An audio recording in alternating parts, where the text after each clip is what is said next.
네, 안녕하세요, 교수님. 네, 아, 네. 오늘은 교수님께 좋은 대학이란 어떤 것인지 좀 궁금해서 좀 인터뷰를 좀 하러 왔습니다. 혹시 먼저 단도직입적으로 좋은 네. 대학은 어떤 거라 생각하시나요? 좋은데요. 저는 이제 나는 공대에 있잖아. 네, 공대에 있는데, 사실 사람들이 생각하는 그 좋은 대학이라는 기준은 사실 제일 큰 거는 내 느낌엔 그런 거야. 평판도인 것 같거든. 그러니까 흔히 말하는 스카이 대학 하면은 제일 최상위급 대학이라 보통 평가를 하고, 근데 보통 학부모들이나 그 고등학생들은 뭐랄까, 그 학교의 커리큘럼이나 그리고 취업, 뭐 이런 것들 잘 안 보고, 주로 그냥 평판도만 보고 가는데, 그게 일반적인 좀 인식인 것 같아. 근데 그런 거 보면은 사실 뭐 맞는 말일 수는 있겠지만, 어찌 보면 대학이 추구해야 되는 다양성, 변화를 해야 되는 측면에서 그게 고착화돼 있다 보니까, 사실 학교들은 굉장한 경쟁력을 하기 위해서 그런 것들 바꾸기 위해서 노력을 많이 하거든. 더 우수한 학생들 유치하기 위해서. 그런데 그런 어떤 기존의 그런 인식들을 어떻게 하면 바꿀 수 있을까라는 거를 대학 교수들이 고민을 하지. 어떤 인식이 있는 거예요, 그러면? 학부모들이나 뭐 학생들이? 근데 사실 그게 맞다고도 생각이 들어. 어, 수능 성적이 좋으면 당연히 뭐 서울대 가려고 하고, 아니면 그다음 연고대 뭐 이렇게 가려고 하는 거 뭐 당연한 것 같고, 하는 건데, 자기 학교 소속들이 더 좋은 대학을 만들려는 건데 변함이 없거든.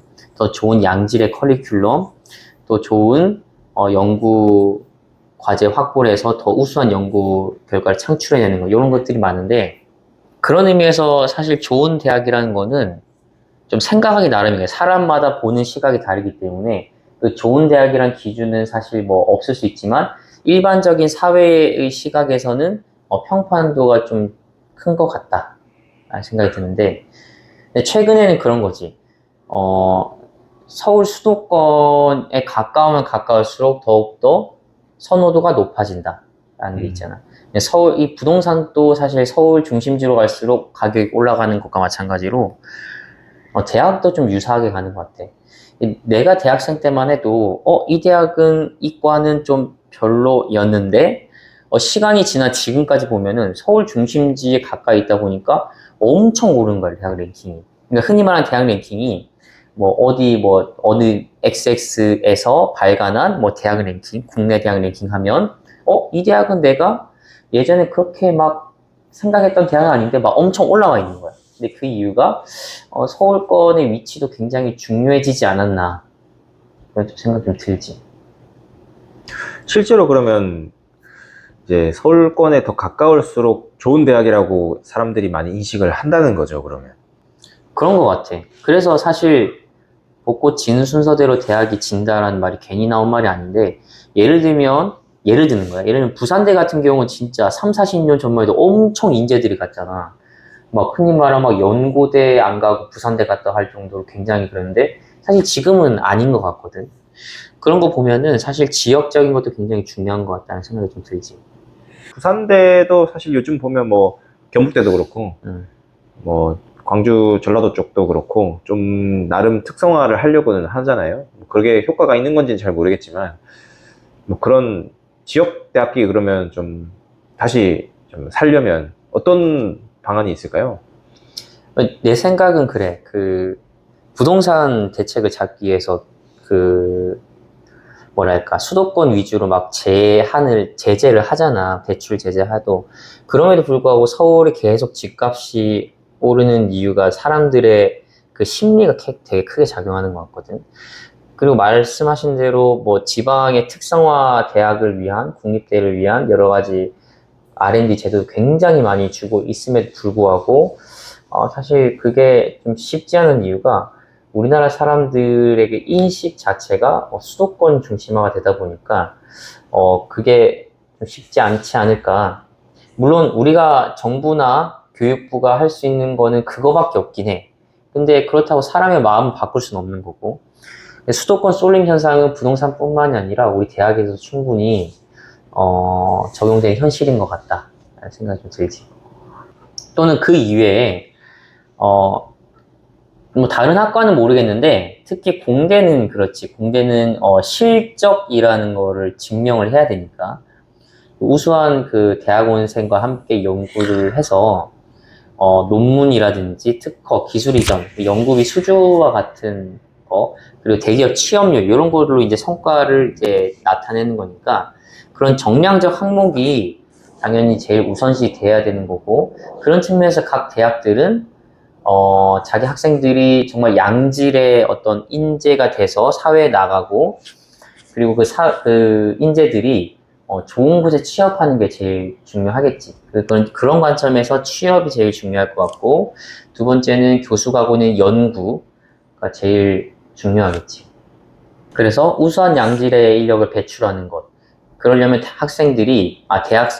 대학이 학생들한테 제공하는 커리큘럼도 좋아야 되고, 그리고 선진 연구도 교수들이 주도하여서 더 많이 하고 더 결과도 더 좋아야 되겠지.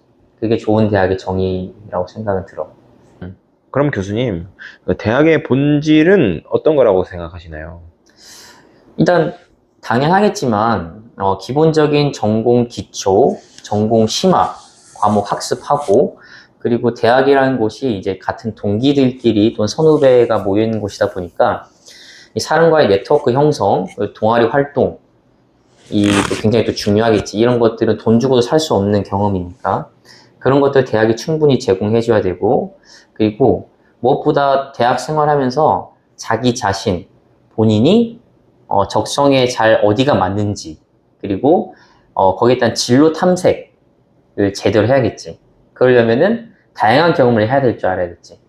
대학은 사실 방금 말씀드렸던 그런 다양한 경험을 제공하는 장이 돼야 된다고 생각은 들어. 근데 인문 쪽은 잘 모르겠는데 저 같은 공학 쪽은 이론뿐만이 아니고, 그러니까 이론이란다면은 선생이 제자한테 수업이 되겠지. 지식 알려주는 수업이 될 건데, 그런 것뿐만이 아니라 뭐 학부 인턴, 연구원, 뭐 회사 인턴 등의 제도를 적극적으로 활용해가지고 학생들이 미리 좀 산업계에 미리 경험을 좀 쌓고 준비된 인재로 내보내게끔 하는 것이 대학의 역할이 아닐까, 제일 중요한 역할이 아닐까 싶어. 근데 그런 게 있잖아. 그 대학에서 배우는 교육은 사실 이제는 굉장히 오래됐고, 그리고 그런 지식들은 이제 유튜브나 다른 곳에 쉽게 접할 수 있거든, 사실. 그럼요. 요즘 뭐 AI나 해서 그런 물어보면 사실 웬만한 석박사급보다 잘해준다고는 하잖아요. 대답을. 그리고 전 분야를 다 해주고. 그런 쪽에서 보면 이게 참 교수님들의 어떤 그런 역할이라든지 그런 부분이 좀 옛날하고는 좀 달라져야 되지 않을까 이런 생각은 드네요. 이미 달라진 거지. 달라졌는데, 지식이라는 거는 사실 이제는 검색하면 다 알고 있고, 흔히 말하는 대학을 안 나와도 혼자서 셀프 스터디를 해서 대졸 사람들보다 훨씬 더 실력이 뛰어난 경우도 많잖아. 그렇기 때문에 대학은 좀 다른 방식으로 접근을 해야 된다고 생각은 들어. 이게 단순하게 원웨이 방식으로 교수가 학생한테 알려주고 하는 것뿐만이 아니라 내가 방금 계속 얘기했던 그런 경험과 기회의 장, 그러니까 사람들과 부대끼고, 그리고 혼자서 할 수 없는 그런 경험과 지식을 경험할 수 있는 그런 장을 많이 만들어주고, 그런 제도를 국가에서 장려해준 그런 제도를 잘 활용하는 것이 중요하겠지. 그런데 그런 거를 최근에 우리 대학들이 다 잘 제공해주고 있다고 지금 보시나요? 좋은 질문인데, 사실 교수들도 다 알고 있어. 그러니까 기존의 단순히 강의식 교육만으로는 쉽지 않다. 쉽지 않다는 게 경쟁력을 갖추기 쉽지 않다. 그럼 누구나 다 하는 거니까. 정말 교수 말고 유튜브에 보면은 그걸만 했던 그런 강사들, 그리고 그런 현업자들의 그런 정보만 봐도 훨씬 잘 알거든. 교수보다 훨씬 잘 알고 저 잘 가르치고 더 재밌거든. 그러니까 사실 교수 입장에서는 단순 강의만 해서는 대학에 살아남기 힘든 건 이미 사실이고, 근데 중요한 거는 그런 단순한 강의 이외에 직접적으로, 그러니까 피부로 직접 참여해서 본인이 체득하는 그런 기회를 대학이 제공을 많이 해야겠지. 완전 실습형인 거네요, 그러면. 예전하고는 좀 달라졌네요, 많이. 그렇지. 예를 들면 뭐 한양대 에리카 또 한양대학교 서울 캠퍼스에 하고 있는 뭐 ICPBA이 좀 대표적인 예시가 될 수 있고, 그게 이제 현장 실습형을 해가지고 그 과목에서 교수가 가르칠 때 현업자가 와가지고 그거를 문제를 제공하고, 그리고 학생들은 그 문제를 받고 분석하고 해결책을 같이 제시하면서 같이 현업자하고 문제 해결하는 방식, ICPBL이 있는데, 그런 제도들이 되게 좋지. 그렇게 하면 학생들이 미리 산업계에서의 문제를 파악하고 미리 훈련이 되는 거니까 사회에 나가서도 더 잘 할 수 있는 그런 준비된 인력으로 나갈 수 있는 거지. 그런 건 진짜 괜찮은 것 같은 게, 예전 보면 이제 산업계에서 학생들을 이제 대졸자를 채용해도 다시 재교육을 해야 된다고 하잖아요. 그런 입장에서 보면 참 괜찮은 제도들이 많아진 것 같네요. 그치. 이제 그 대학에서도 그런 것들을 많이 하려고 노력하고 있고, 그런 의미에서 사회에서는 주로 대졸자를 이제 안 뽑으려는 경향이 있잖아. 점점 줄어들고 있고 한 이유가, 대졸자들은 사실 현업에 있는 사람한테는 사실 바로 투입할 수 있는 인력이 아니거든. 왜냐면 이미 자기는 하고 있는 것들을 잘 모르기도 하고, 그리고 적응시켜야 되니까. 그런데 대학원을 졸업한 석박사 같은 경우는 이미 프로젝트를 통해서 경험을 했기 때문에, 그 대기업뿐만 아니라 정출연에서도 전부 다 석박사 위주로 뽑으려 하는 이유가 이미 준비된 인재이기 때문에 바로 뽑아서 바로 쓸 수 있다는 거지. 그런 의미에서 앞으로도 어느 대학이든지 간에 대학원을 활성화시키는 게 제일 중요할 것이다. 그리고 앞으로 사회는 계속 대학원 출신들을 더 많이 뽑으려고 하고 더 우대할 것이다. 라는 거는 자명한 사실이지. 그게 앞으로 대학이 나아가야 할 방향이라고 봐도 되겠네요. 그렇죠. 그러니까 한마디로 이거야. 준비된 인재를 양성하는 것. 그런데 그 준비된 인재는 미리 충분히 경험한 그런 사람들인 거지. 이게 사실 이제 대학원이란 것을 못 갈 수도 있는 상황이 있는 사람들도 있잖아요. 대학원을 안 가면 석박사를 못 따면 그러면 취업도 안 되고 아무것도 못 한다는 걸로 들릴 수도 있는데, 혹시 그러면 그런 사람들한테 외곽지대에 있는 사람들은 어떻게 좀 방법이 없을까요? 대학원은 어디든지 갈 수 있지. 자기가 원하는 전공이 있고, 그리고 거기에 연구하시는 지도 교수님의 성향을 본인이 파악했다면, 거기 가서 공부하는 거는 이제 누구나 다 쉽게 입학해서 할 수 있는 거니까, 중요한 건 뭐냐면 그걸 통해서 내가 어떤 인재로 탈바꿈할 거고, 그걸 통해서 내가 사회에서 무엇을 할 수 있을지 계속 고민을 해봐야지.